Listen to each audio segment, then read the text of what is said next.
जिंदगी में एक वक्त हुआ करता था जब सुबह सुबह आंख खुलती थी सोशल नेटवर्क की नोटिफिकेशन से नहीं, पर इन पहाड़ों की खुशबू से। अब माँ के आंचल में जैसी ठंडक होती है ना, वही ठंडक सुबह सुबह इन पहाड़ों में मिल जाती थी। पर हर मंजिल की एक पहचान होती है और हर सफ़र की एक कहानी, और मेरी इस कहानी की शुरुआत यहाँ से नहीं, कहीं और से होती है।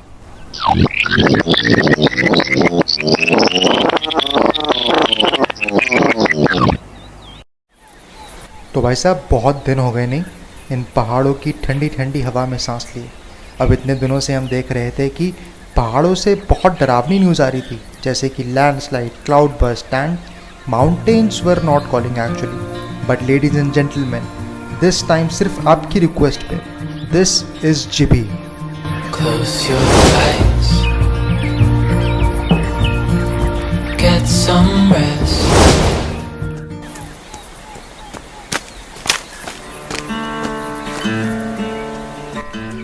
अब बाकी के ओवर पॉपुलेटेड टूरिस्ट डेस्टिनेशन से हटकर सबसे पहली चीज़ जो आप जीबी में एक्सपीरियंस करेंगे ना, वो होगा एक छोटा सा 15 मिनट का हाइक जो घने हरे भरे जंगलों से होता हुआ निकलता है।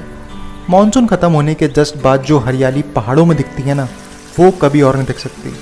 अब आप कहीं भी चले जाओ पहाड़ों में, इन दिनों मंजिल से ज़्यादा खूबसूरत सफ़र ही काफ़ी है आपका दिल चुराने के लिए। ये है जीबी वाटरफॉल, जो आपकी नेक्स्ट इंस्टाग्राम रील्स या फोटोज़ में चार चांद लगा देने के लिए एक परफेक्ट लोकेशन है। ऐसा कहते हैं कि वक्त बिजली की रफ्तार से दौड़ता है इस वाटरफॉल के पास। अब मस्ट विजिट प्लेस जब आप बंजार की इस वैली में, और अगर आप लकी रहे तो मेरी तरह वाटरफॉल के साथ साथ ये रेनबो भी दिखेगा, और अगर दिखेगा तो एमी केनोमैट का सलाम बोल देना। अच्छा, ये किस चीज़ के लिए यूज़ करते हो? तंदूर जलाने के लिए। तंदूर जलाने के लिए? ना, हाँ जी। फिर आग जलानी पड़ती। तो अभी तो गर्मियों का मौसम है। नहीं, अभी नहीं, अक्टूबर नवंबर से स्टार्ट हो जाएगी। अच्छा, पहले इकट्ठी कर लेते लकड़ियाँ आप? इकट्ठी स्टॉक करके, अच्छा। गिल्ली हो, हाँ। कच्ची लकड़ी हो, जैसे अच्छा। सूख जाती है उस टाइम के लिए।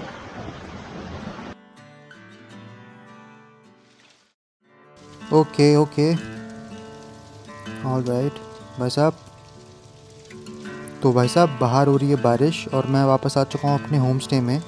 ट्री हाउस कह लो, होम स्टे कह लो, कॉटेज कह लो, बहुत अमेजिंग प्रॉपर्टी है। ओ माय गॉड, बहुत मज़ा आने वाला है। अब एक बात आपको समझनी है कि आज मैं आपको जीबी के बारे में कुछ अननोन फैक्ट बताऊंगा जो शायद ही आपने कभी सुने होंगे, और अगर सुने होंगे तो इतना डिटेल में बताऊंगा कि आप मजबूर हो जाएंगे वीडियो को पूरा देखने में। अब घर से दूर भी घर जैसे खाने की पूरी फील थी इस प्रॉपर्टी में, क्योंकि यहाँ की शेफ़ थी हमारी प्यारी तारा आंटी। तारा आंटी वही जो हमें वाटरफॉल के पास मिली थी। खैर, फटाफट से इनका लजीज खाना खाने के बाद चले हम अपने नेक्स्ट एडवेंचर की। कुल्लू की इस तीर्थन नदी में फिशिंग का बहुत पुराना रिवाज है यहाँ के लोगों के बीच। वो तो अब धीरे धीरे थोड़ा फेमस होना शुरू हुआ है जीबी, तो कुछ टूरिस्ट यहाँ भी आ जाते हैं थोड़ा रिलैक्स करने, थोड़े मज़े करने। इस नदी में ट्राउट फिश की ब्रीड स्पेशली नॉर्वे से यहाँ लाई गई है। इसको पकड़ने के लिए अलग अलग नुस्खा बताया गया मुझे यहाँ। बेसिकली हिमाचल में रहकर लोकल हिमाचली फील लेने के लिए जीबी परफेक्ट लोकेशन है आपके लिए, बिल्कुल रॉ और अनफिल्टर्ड। तो नेक्स्ट टाइम जब आप कुल्लू की इस तीर्थन वैली में आ रहे हैं तो आपको फ़िशिंग ज़रूर ट्राई करनी है। बहुत ही अच्छा एक्सपीरियंस था, मेरा फर्स्ट टाइम था फ़िशिंग का। अब भैया मुझे बता रहे थे कि कैसे अलग अलग जगह से ट्राउट फिशिंग की जाती है। एक नॉर्मली कॉन्सेप्ट होता है ना कि एक डंडी डाल के आराम से बैठ गए और आराम से नदी में जब आएगी तब आएगी मछली, पर ऐसा होता नहीं है। ट्राउट फिश सिर्फ तीर्थन वैली में यहाँ पर सिर्फ रनिंग वाटर में पाई जाती है। तो बहुत ही अच्छा एक्सपीरियंस था, बहुत मज़ा आया। इसके बाद जो आपको जीबी में करना है और ज़रूर करना है वो है महाराज श्री श्रृंगा ऋषि जी का मंदिर विजिट करना। श्रृंगा ऋषि जी महाराज रामायण काल के एक बहुत ही बड़े ऋषि मुनि थे। यहाँ पर आते ही सच कहूँ तो एक बहुत ही अलग एहसास हुआ मुझे। मंदिर की घंटी, पास में चिड़ियों का शोर और लोग तो लगभग ना के बराबर, मानो कि भगवान इस समय आराम कर रहे हैं अपने घर में, और उनके लिए प्रकृति ने बैकग्राउंड में एक स्लो सूदिंग म्यूजिक चला दिया। क्या आप जानते हैं कि राजा दशरथ की पहली संतान एक पुत्री थी और जिसका विवाह श्री श्रृंगा ऋषि जी से हुआ था? वो श्रृंगा ऋषि और उनकी पत्नी शांता ही तो थे जिन्होंने अयोध्या के राजा दशरथ के लिए पुत्र की प्राप्ति के लिए यज्ञ करवाया था, जिसके बाद हमारे प्यारे श्री प्रभु राम और उनके 3 भाइयों का जन्म हुआ था। प्रभु श्री राम जो विष्णु के 7वें और सबसे शक्तिशाली अवतार हैं, वो इन्हीं श्रृंगार ऋषि जी की तो देन है। अब यहाँ पर एक जय श्री राम का कॉमेंट तो बनता है, तो आप लोग कमेंट कीजिए और मैं आपको ले चलता हूँ जिभी से 20 मिनटों की दूरी पे एक दूसरे गांव में। मेरा इस मंदिर और इस गांव में आने का एक बहुत ही बड़ा रहस्य है, जो आपको इस वीडियो के एंड में समझ आ जाएगा। तो भाई साहब, जिभी से निकलकर मैं पहुंच चुका हूं शोजा के गांव में। शोजा का गांव बहुत ही ब्यूटीफुल है, बहुत ही सीनिक है। यहां आने के बाद मैंने एक चीज़ रियलाइज़ की है कि याद है बचपन में जब कभी बारिश होती थी तो एक अलग सी मिट्टी की खुशबू आती थी, बारिश की खुशबू जिसे हम कहते थे। आजकल शहरों से वो खुशबू जा चुकी है और यहाँ आज शोजा में बारिश हो रही है और वो जो बचपन का प्यार था ना, वो वापस मिल गया मुझे। तो जिभी यहाँ काफ़ी नीचे है, पहाड़ों से घिरा हुआ है और बीच में नदी बहती है।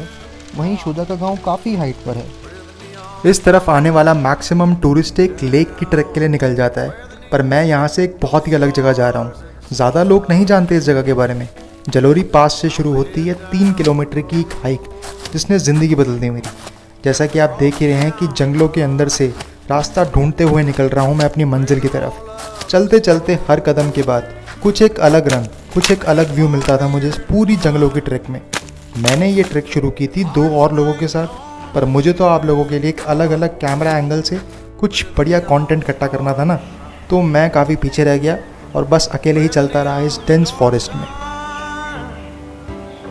तो अगली बार जब पहाड़ों में घूमने आओ तो अपना नज़रिया एक टूरिस्ट की तरह नहीं, एक लोकल नोमैड बंजारे की तरह रखना। अब लोग अक्सर मुझसे पूछते हैं कि कैसे कर लेते हैं सोलो ट्रैवलिंग, तो मेरा जवाब है कि this is the most amazing thing in the world.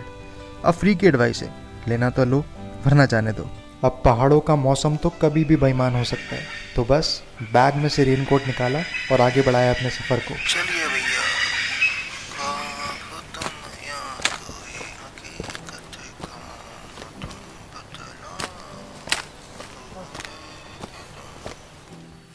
याद है कसौल से शीला की गांव की तरफ जा रहा था मैं, पूंछधार की तरफ। ऊपर बस वो थोड़ा सा ही ना बड़ी दिक्कत दे रहा है। वहाँ ऊपर से नीचे ऊपर जाऊँगा। जिन्होंने वीडियो देखी हो, ऊपर से आया हूँ नीचे, फिर ऊपर जा रहा हूँ। तो अभी रघुपुर फोर्ट की ट्रैक सिर्फ ऊपर ऊपर है यार। और जब फाइनली ऊपर पहुंचा तो मौसम वॉज नॉट दैट ऑसम। तो इन चंदू चाचा जी की मदद से मैंने यहाँ पर सबसे पहले एक टेंट लिया, पर आने वाला सफ़र मेरे लिए बहुत सुंदर होने वाला था, जिसकी भनक मुझे अभी नहीं थी। तो भाई लोग, रघुपुर पहुंचकर मैंने अपने लिए एक टेंट ले लिया है। इस समय रात के 1 बज रहे हैं। नींद नहीं आ रही, पर कोई बात नहीं, थोड़ा कोशिश करता हूँ सोने की। अब उम्मीद यह है कि सुबह उठकर एक अच्छा सनराइज़ देखने को मिले तो मज़ा आ जाएगा। चलिए।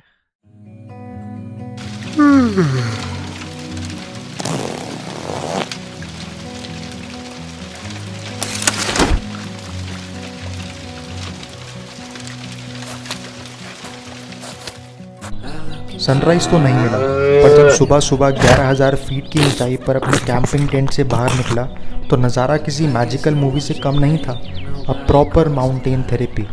अब जब मौसम पूरा साफ़ होना तो हिमाचल तो छोड़ो, यहाँ से उत्तराखंड तक की पहाड़ियाँ दिख जाती हैं। पर तेज़ कड़ी धूप में पहाड़ों का रंग मुझे नहीं पसंद। मुझे तो पसंद है जो अभी हो रहा है, थोड़ा सा क्लाउडी, थोड़ी थोड़ी धुंध, बीच में थोड़ी थोड़ी हल्की सी धूप और हल्की सी बारिश। एग्जैक्टली बिल्कुल ऐसा ही एग्जैक्ट मौसम था वहाँ पर, इस रघुपुर की पहाड़ी पर। एग्जैक्टली जिस चीज़ के लिए मैं यहाँ पर आया था।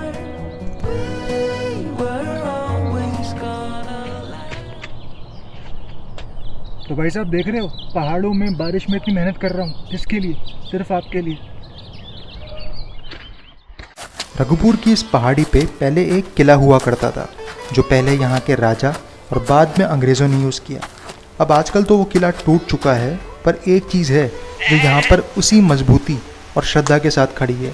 अब जिन विष्णु अवतार श्रृंगार ऋषि जी का मंदिर हम जिभी में देख कर आए थे ना, उनकी स्थापना अप्रैल से मई के अंदर यहाँ कर दी जाती है। अब आप देखिए कि कितनी खास और विचित्र मान्यता है श्रृंगार ऋषि जी की कुल्लू की घाटी में। तो भाई साहब, मुझे पता है कि आप लोगों को बहुत सारे क्वेश्चन है बजट, आइटनरी, अकोमोडेशन, ट्रांसपोर्ट और वगैरह वगैरह इस ट्रिप के बारे में। तो जल्दी से कमेंट बॉक्स खोलो और अपने सारे सवाल लिख दो, ताकि जैसे ही नेक्स्ट वीडियो में इस ट्रिप की बजट आइटनरी के बारे में बताऊं तो आपकी भी सारे क्वेश्चंस के सवाल मैं उसमें दे दूं। Till then take care, bye bye.